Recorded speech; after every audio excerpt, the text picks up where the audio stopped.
Hello dear students, आज हम आपके बीच आए हैं एलटी ग्रेड होम साइंस को डिस्कस करने, जो ना सिर्फ एलटी ग्रेड के लिए होगा बल्कि टीजीटी और पीजीटी के सिलेबस को भी कवर करेगा। होम साइंस के इंट्रोडक्शन के साथ आज हम अपनी पहली क्लास शुरू करने जा रहे हैं। तो आइए देखते हैं कि हमें इसमें क्या क्या पढ़ना है।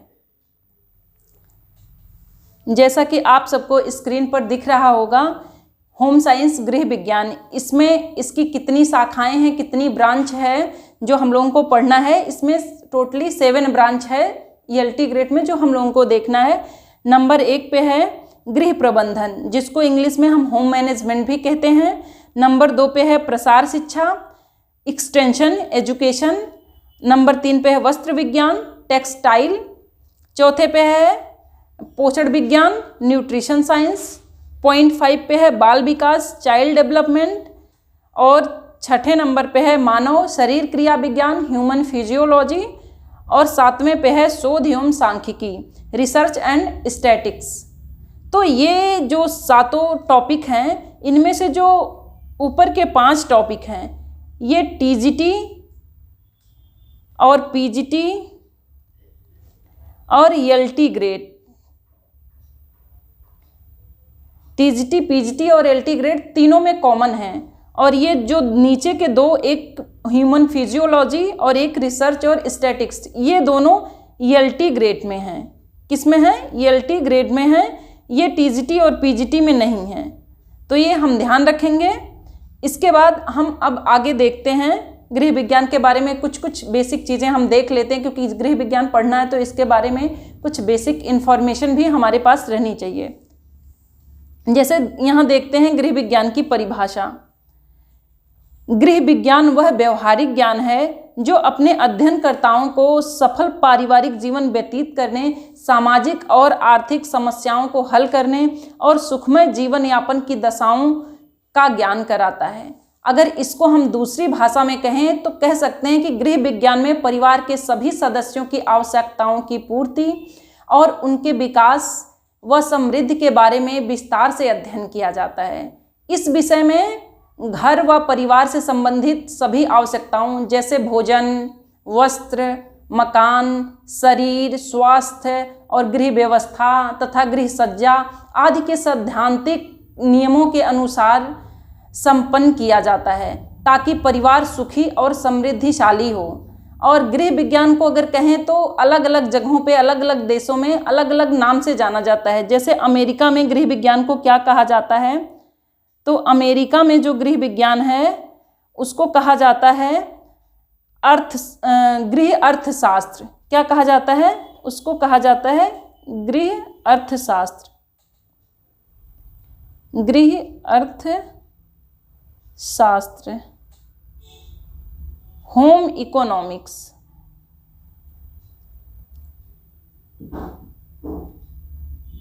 Home economics. और इंग्लैंड में इसको घरेलू विज्ञान के नाम से जाना जाता है। इंग्लैंड में इसको घरेलू विज्ञान के नाम से जाना जाता है। Domestic science, domestic science. और अपने यहाँ तो इंडिया में जानते हैं कि इसको गृह विज्ञान के नाम से जाना जाता है। इसके बाद हम आगे देखते हैं कि गृह विज्ञान के बारे में लोगों की धारणाएं क्या हैं। गृह विज्ञान के बारे में लोग क्या सोचते हैं? तो चूंकि गृह विज्ञान के प्रति आम लोगों की कुछ ऐसी धारणाएं हैं, प्रचलित हैं, जो गृह विज्ञान के महत्व और उसकी उपयोगिता को कम कर देती हैं। जबकि वास्तविकता ये है कि गृह विज्ञान का महत्व स्वयं इन धारणाओं को अप्रमाणित सिद्ध करता है। जैसे कौन कौन सी धारणाएं हैं? जैसे ये धारणाएं हैं पॉइंट 1 में कि गृह विज्ञान केवल स्त्रियों के लिए है। तो ये धारणाएं बिल्कुल गलत हैं, क्योंकि गृह विज्ञान केवल स्त्रियों के लिए नहीं है।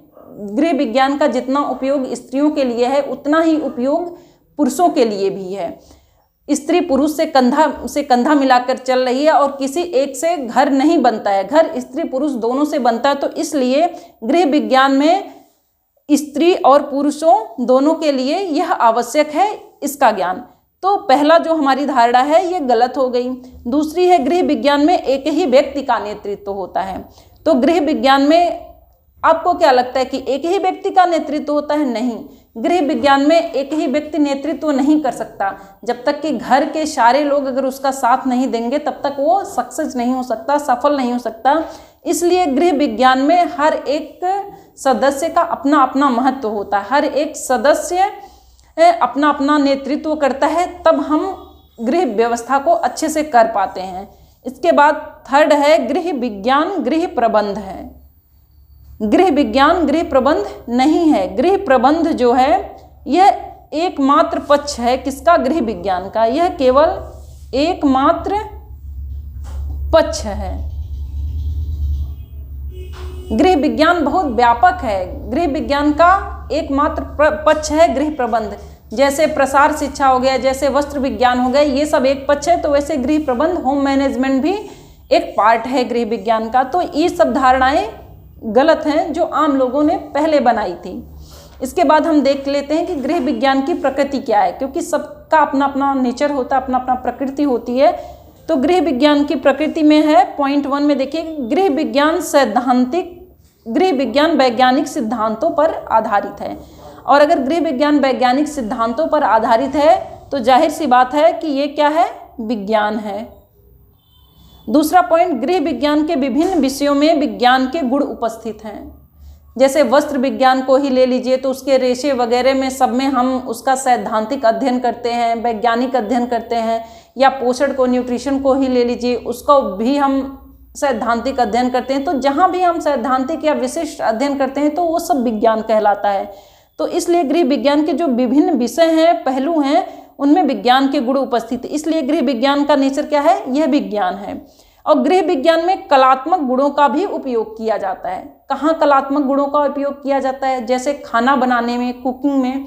खाना बनाते हैं तो उसका जो पौष्टिक तत्व है उसको हम संरक्षित करते हैं, उसको बचाते हैं कि ताकि खाने में पौष्टिक तत्व नष्ट ना हो जाए। तो यह पक्ष विज्ञान का है। लेकिन खाने को जब हम प्लेट में सजाकर लाते हैं, उसको परोसते हैं, तो जिस कलात्मक ढंग से वो सजाया जाता है वो कला में आ जाता है। तो इसलिए कह सकते हैं हम इसको कि जो गृह विज्ञान हमारा है वह ना ही केवल विज्ञान है, ना ही केवल कला है। वह क्या है? गृह विज्ञान कला और विज्ञान का संगम है। उसमें कला के भी गुण विद्यमान हैं और विज्ञान के भी गुण विद्यमान हैं। तो इसलिए हम कहेंगे कि अगर आ जाता है कभी एग्जाम में इस तरह से क्वेश्चन कि गृह विज्ञान किस प्रकृति का है या गृह विज्ञान की क्या प्रकृति है, तो हम कह देंगे गृह विज्ञान कला और विज्ञान दोनों है। ठीक है। कला कहाँ है? जहाँ पे हम सज्जा करते हैं, डेकोरेट करते हैं, डेकोरेशन करते हैं, वहाँ पे कला है। और जहाँ पे हम उसका सैद्धांतिक अध्ययन करते हैं वहाँ पे वह विज्ञान है। ठीक है। आगे देखते हैं गृह विज्ञान के उद्देश्य क्या हैं। गृह विज्ञान के उद्देश्य में पॉइंट 1 देखिएगा, पारिवारिक जीवन को सरल एवं उत्तम बनाना, ये हो गया। पॉइंट 2 में गृह कार्यों में श्रम और समय की बचत करना। तो गृह कार्यों में श्रम और समय की बचत कैसे होगी? जब किसी काम को हम व्यवस्थित तरीके से करेंगे तो हमारा श्रम भी बचेगा और समय भी बचेगा और हम अच्छे से उसको मतलब अच्छी गुणवत्ता का भी हम उसको काम को कर सकते हैं। थर्ड पॉइंट में है शरीर रचना और स्वास्थ्य संबंधी ज्ञान प्रदान करना। जो गृह विज्ञान होता है, जो गृह विज्ञान के जो पढ़ने वाले होते हैं, उन्हें शरीर रचना के बारे में, शरीर किस चीज़ का बना है, इसकी फंक्शनिंग कैसे, ये कार्य कैसे करता है, इसमें कितने अंग तंत्र हैं। जैसे शरीर रचना में हम पढ़ेंगे, जैसे शरीर हमारी कोशिका से बनी होती है। सबसे छोटी इकाई क्या होती है? कोशिका। कोशिका जो होती है, कई कोशिकाएं मिलकर क्या बनाती हैं? ऊतक बनाती हैं। और कई ऊतक मिलाकर क्या बनाते हैं? अंग तंत्र बनाते हैं। और कई अंग तंत्र मिलकर एक शरीर का निर्माण करते हैं। तो इस तरह से हम पार्ट बाय पार्ट अध्ययन करेंगे, कोशिका का, ऊतक का, अंग तंत्र का, फिर शरीर का। तो ये सब शरीर रचना में आ जाएगा। और स्वास्थ्य, शरीर रचना के बाद स्वास्थ्य की कौन कौन सी बीमारियां होती हैं, किससे होते हैं, उनका उपचार कैसे किया जाता है, उनसे बचाव कैसे किया जाता है, इन सब का ज्ञान गृह विज्ञान में प्राप्त होता है या प्रदान किया जाता है। थर्ड पॉइंट में है फोर्थ पॉइंट में है मातृकला एवं शिशु पालन का ज्ञान।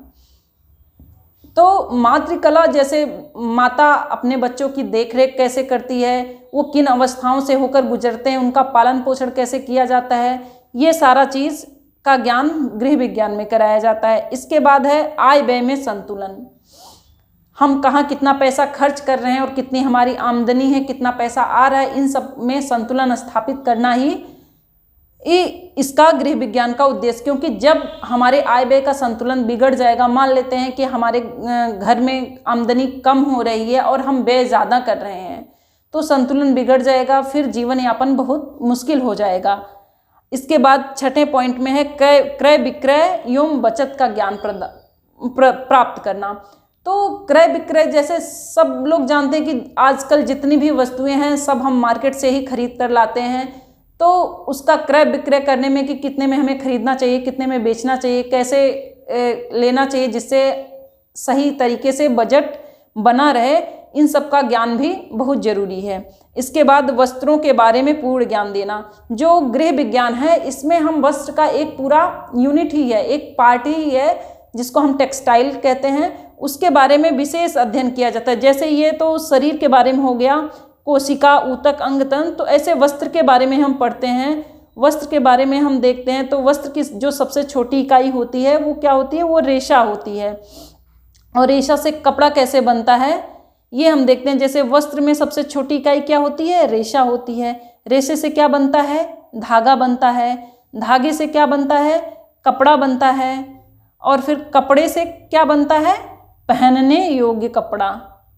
पहनने योग्य कपड़ा, पहनने योग्य कपड़ा या वस्त्र, ठीक है। तो ये जो रेशा है, ये जैसे कोशिका सबसे छोटी इकाई थी, वैसे ये रेशा हमारे वस्त्र की सबसे छोटी इकाई है। रेशे से फिर धागा बनता है, इसकी कताई होती है, कताई से धागा बनता है, धागे की बुनाई होती है, बुनाई से फिर कपड़ा बनता है। कपड़ा कौन सा कपड़ा, जो थान में हम देखते हैं खरीदने जाते हैं तो वो वाला कपड़ा हो गया। फिर कपड़े से पहनने योग्य कपड़ा का निर्माण होता है। तो यहाँ तक की प्रोसेस वस्त्र निर्माण। और इसके बाद वस्त्र का रख रखाव, उस पर जो दाग धब्बे लग जाते हैं उसको किस केमिकल से छुड़ाते हैं, कैसे छुड़ाते हैं, इन सब का अध्ययन हम वस्त्र विज्ञान में, टेक्सटाइल में करते हैं। तो वस्त्रों के बारे में पूर्ण जानकारी वहाँ से हो जाती है। और 8वें पॉइंट में है गृह परिचर्या और प्राथमिक चिकित्सा का ज्ञान।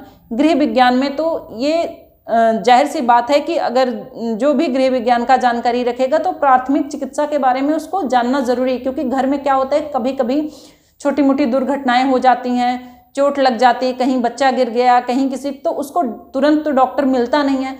तो डॉक्टर तक पहुंचने से पहले जो भी उपचार किए जाते हैं, उसको पट्टी बांधा जाता है या जो भी देखभाल की जाती है, उसको हम प्राथमिक चिकित्सा के नाम से जानते हैं। तो इस सब का भी, प्राथमिक चिकित्सा का भी ज्ञान गृह विज्ञान का उद्देश्य होता है, इसमें कराया जाता है। अब आगे हम देखते हैं इसका महत्व क्या क्या है। तो गृह विज्ञान के महत्व में पहला पॉइंट है कि परिवार के लिए महत्व। क्योंकि गृह विज्ञान तो समझिए कि गृह विज्ञान के बिना कुछ है ही नहीं है। हर कोई का एक घर होता है, घर में रहता है, और घर में जो सबसे बेसिक उसकी आवश्यकता होती है वो रोटी कपड़ा मकान होता है। तो उसके बारे में उसे जानकारी रखनी ही चाहिए। तो पहला तो हो गया परिवार के लिए महत्व, क्योंकि परिवार में कई सदस्य होते हैं, उनके बीच में आपसी सामंजस्य कैसे बैठाना है, कैसे उन्हें खिलाना पिलाना है, कैसे उनका सत्कार करना है, ये सारी चीज़ें। फिर उसके बाद परिवार के बाद सेकेंड पॉइंट पे आ गया समुदाय के लिए इसका महत्व। क्योंकि जब कोई अच्छा परिवार होगा, आपस में वो अच्छे से मिलजुल कर रहेंगे, तभी तो वो पड़ोसियों की हेल्प कर पाएंगे, दूसरों को किसी चीज़ के बारे में बता पाएंगे, उनको जागरूक कर पाएंगे, समझा पाएंगे। तो इसलिए हो गया समुदाय के लिए महत्व। और समुदाय के बाद फिर समाज और राष्ट्र। समाज और राष्ट्र, देश तो सब सर्वोपरि होता है। अब जब अपने लिए इंसान अपने समुदाय के लिए, अपने घर के लिए अच्छा कर पाएगा तो जाहिर सी बात है वो राष्ट्र के लिए भी बहुत कुछ कर सकता है। उसके बाद इसका महत्व किस क्षेत्र में है, व्यावसायिक क्षेत्र में गृह विज्ञान का महत्व। तो व्यावसायिक क्षेत्र में कई पॉइंट हैं। जैसे पहला, आहार सलाहकार। जो डाइटिशियन होते हैं वो अच्छा बिजनेस कर लेते हैं, तो आहार सलाहकार के रूप में ऑप्शन बी में नंबर बी में है गृह विज्ञान की शिक्षिका के रूप में, सी में है पाक शास्त्र का शिक्षण, डी में हस्तकला संबंधी वस्तुएं बनाकर, हस्तकला जैसे हाथ से बनाई कढ़ाई सिलाई बुनाई आदि वस्तुएं या जो मिट्टी के बर्तन वगैरह बनते हैं ये सब हस्तकला में आ जाता है। तो हस्तकला संबंधी वस्तुएं बनाकर, बुटीक चलाकर, आजकल जान ही रहे होंगे बुटीक में अच्छे अच्छे वस्त्र डिजाइनदार कपड़े वगैरह सिले जाते हैं, तो वो भी उस तरह का भी बिजनेस किया जा सकता है।